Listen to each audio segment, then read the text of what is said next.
Welcome back, guys. We are up to our next big topic in World War II, Unit 8, and we're going to split this topic into two separate videos because there's just a lot of information here, plus the two topics are kind of different enough to where it'd probably be better to do two separate videos in the first place. So in our first video, what we're going to focus on is the air war.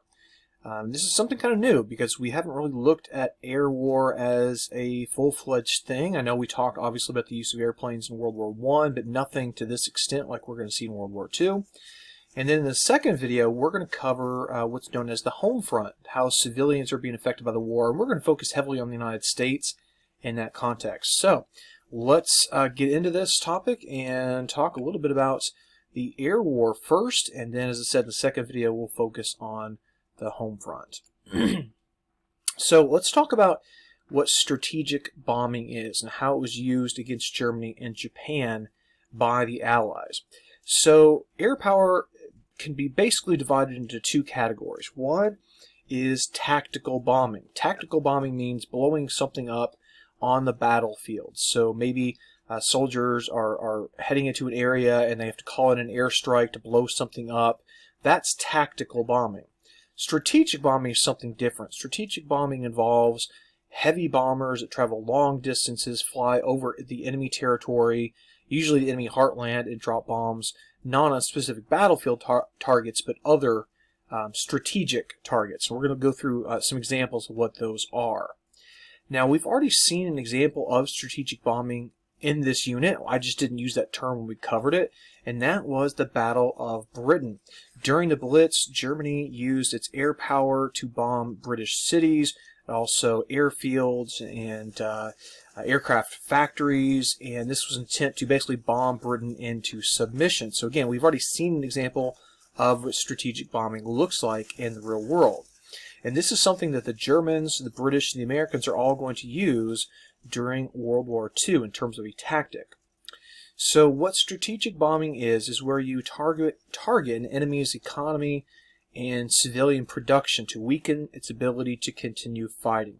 So as opposed to bombing, say, enemy armed forces on the battlefield, you are bombing the things that the country uses to fight that war, factories and even the people themselves. So when it comes to targets of strategic bombing, let's take a look at some things that we would be bombing. Okay, factories is the first and foremost. So the factories that build the airplanes, the tanks, the ammunition of the enemy, you're going to bomb those. You're going to bomb the railroads, which allows the enemy to transport goods, but also soldiers around. You're going to bomb oil refineries so that they would run out of gasoline and diesel and other fuels to power their modern warfare. You're going to bomb bridges, dams, power plants, and as I said a moment ago, even the civilian population itself. This requires flying long distances over enemy territory. And so in World War II, we saw bombers developed to be used just for that purpose, such as the B-17 Flying Fortress. Flying Fortress, because it was so heavily armed, had lots of machine guns here to defend itself against attack from German fighters. The B-24, another good example of one of these American bombers. Over 18,000 of these were built during the war, which is amazing to think about, just how big these things are, and then multiply that by 18,000. The British, probably their best bomber was the Lancaster, and you can see the bomb bay. This is on the underside of the plane here. That's where the bombs fall out. And the most advanced bomber of World War II was an American design called the B-29 Super Fortress. And this thing could fly farther, faster, and higher than any bomber of its era. It really was on the cutting edge of technology in the 1940s. And you can see the payload this thing could drop. I mean, imagine all those bombs falling on its target. So we're going to do the German side first and then the Japanese side. And here we are looking at a crew of a B-17. Okay, so if a B-17 gets destroyed in combat, there's a good chance you're going to see all of these guys either killed or captured. So this is why losses piled up so quickly. If you lose, say, 20 aircraft on one mission, Well, you multiply by 20 by these people, and you can see how those losses, again, add up very, very quickly. So from 1942 to 1945, British and German bombers are pounding German-controlled territory across Europe. These would be targets in Germany itself, but also the Netherlands, Belgium, France, and other areas. And typically what would happen is once the strategic bombing campaign really gets going, the British bombers handle the bombing at night, and the American bombers typically bomb during the day, because the Americans felt that they had the ability to bomb very accurately, and so daytime bombing would be necessary to see the target, whereas the British typically went for more what's known as carpet bombing, where you just bomb an entire area and hope you hit something. Could be like a whole section of a city, for example. And the Americans, again, were going more for accuracy. Now, Germany has an ability to defend itself against these air attacks, of course. It has night fighters, as they were called, to shoot down British planes at night. They are equipped with radar, so they can kind of see through the night to find the British bombers. The Americans and British bombers both have to deal with what's known as flak, which are German anti-aircraft guns. They fire a shell way up into the atmosphere that explodes at a particular determined height that will throw particles and shrapnel in all directions, hopefully hitting and damaging an American bomber. The Germans even developed jet aircraft by the end of the war, which, again, is on the cutting edge of technology in World War II.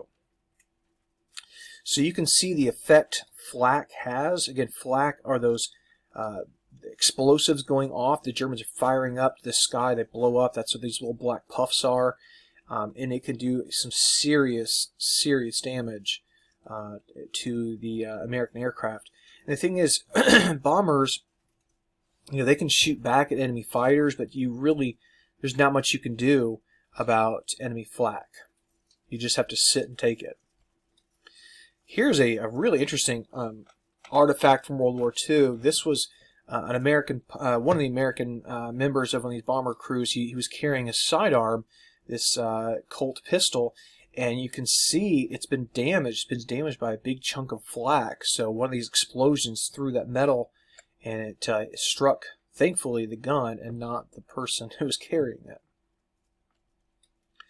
So the ultimate air raids in World War II were the so-called 1,000 bomber raids, in which literally 1,000 bombers would be gathered together in an hours-long assault on a particular target. And by the end of the war, the Allies have dropped something like 1.5 million tons of bombs on German targets. Again, that's not 1.5 million pounds, that's 1.5 million tons, which is hard to even fathom being hit with that much explosives.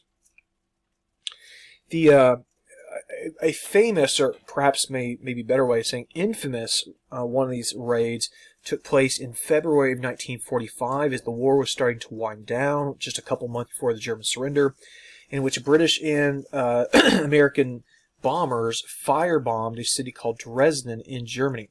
And by firebombing, what I mean by that is they would drop high explosives, but also fire bombs, incendiary devices, which would set off these incredible fires all across the city, which just consumed whole chunks of the city, and unfortunately, a lot of civilians caught in the way.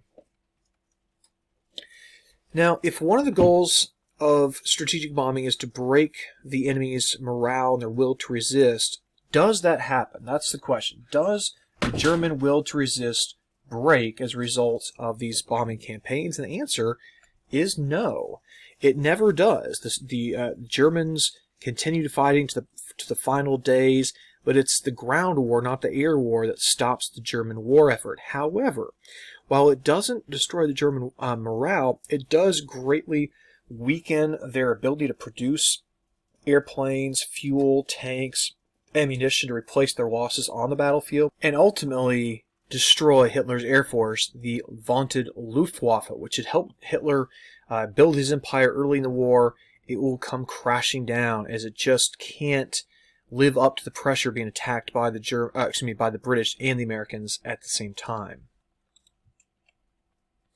Now, towards the end of the war, Hitler tries to respond to this strategic bombing campaign by bombing the Allies with his so-called V weapons, V for vengeance. Hitler developed these pilotless bombs like the V1 and the V2 that could be flown towards targets and hit the Allies in Paris or London, Amsterdam, various other places. These are not going to turn the tide of war, but they did kill plenty of civilians, particularly in Britain. Speaking of civilians, by the end of the war, 500,000 Germans were killed in this air war, and most of those were civilians, not German fighter pilots or other aircraft crew. On the Allied side, again, that's primarily American and British, something like 100,000 Allied airmen died in this air war. So we typically think of the ground war as being very deadly because bullets are whizzing past and bombs are going off and so forth. But the air war turns out to be extremely deadly as well in World War II.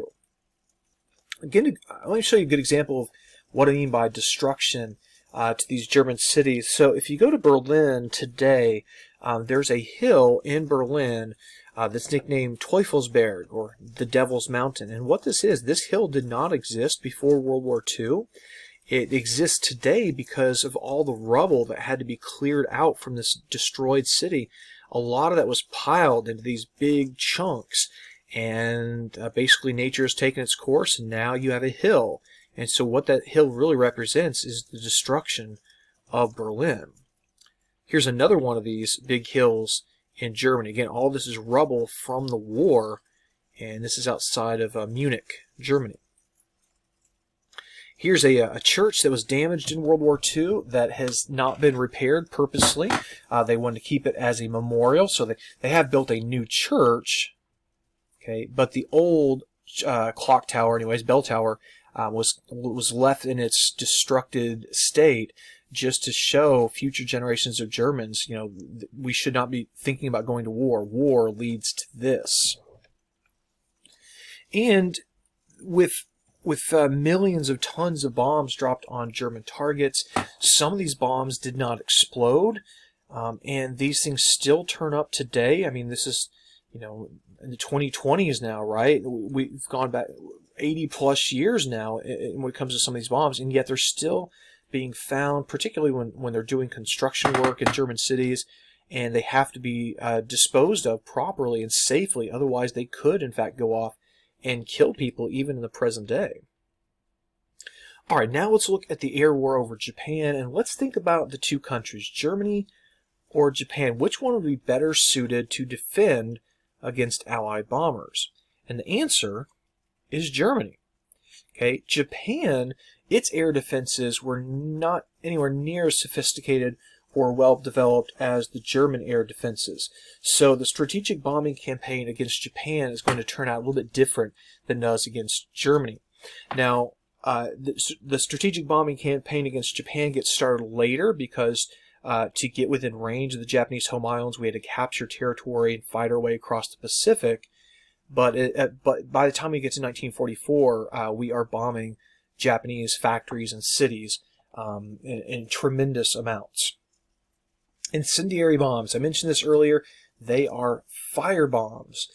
And this is going to be a favorite weapon of the Americans against the Japanese. And one of the reasons they work so well against the Japanese is that unlike German cities, which were largely stone and brick and steel and such, a lot of the Japanese cities still were wooden, in other words, made out of wooden buildings. And so they were very, very vulnerable. And so these B-29s, they would load them up with these firebombs and just rain them on Japanese cities. And what would start is called a firestorm. And basically, you'd have this swirling storm of air. It's being sucked into the middle because this fire needs all that oxygen, it's drawing it in. And you would have like hurricane force winds that on top of the incredibly intensive fires. These fires could burn 1,000 degrees or more, and nothing is going to stand in its way. You can see the effect. So Japanese cities, extensive destruction by bombing of principal cities. So basically burned out areas means areas that were burned just to total destruction by American airplanes. It just rips the heart right out of these Japanese cities. You can see Tokyo, all the buildings here, gone, right? Some of them still standing, but most of them just completely gone. The ultimate firebomb raid came in March of 1945 when American B-29s dropped tons of incendiaries over Tokyo, the capital of Japan, and this one raid killed, we think, upwards of 130,000 people. 130,000 people. That's more than either of the atomic bombs that we'll talk about in a later video. This is a picture I took when I was up at the Air Force Museum in Dayton, Ohio a couple of years ago, and it's a bomber jacket worn by someone in World War II. We donated to the museum, and you'll see that he was in fact on board for that Tokyo raid. The effects, well, the pictures really speak, I think, for themselves. Now, in terms of death toll, it's hard to say. Hundreds of thousands of Japanese civilians were killed. It might be very well upwards of 1 million. And these raids do, in fact, help influence Japan's surrender in 1945. It's certainly not the only reason they're going to surrender, but it definitely helps them make that decision because they know that this could just go on forever. Now, this is a really interesting map. What they've done here, this is back from World War II, is they took a map of the United States, and then they found Japanese cities that were basically equal in population to these American cities. So, in other words, a Japanese city called Kawasaki, that was basically the size of Portland, Oregon. Okay, or let's see here, Nagoya, Japan, was basically the same size as Los Angeles, California. And then in the red, it tells you the percentage of that city that was destroyed. So again, these are basically the same size as those cities in America, and the percentage destroyed. Really puts it in perspective, I think. Alright, so that is it for our talk on strategic bombing. In our next video, we're going to focus on the home front, see how civilians were affected by World War I, and our emphasis will be heavy on America.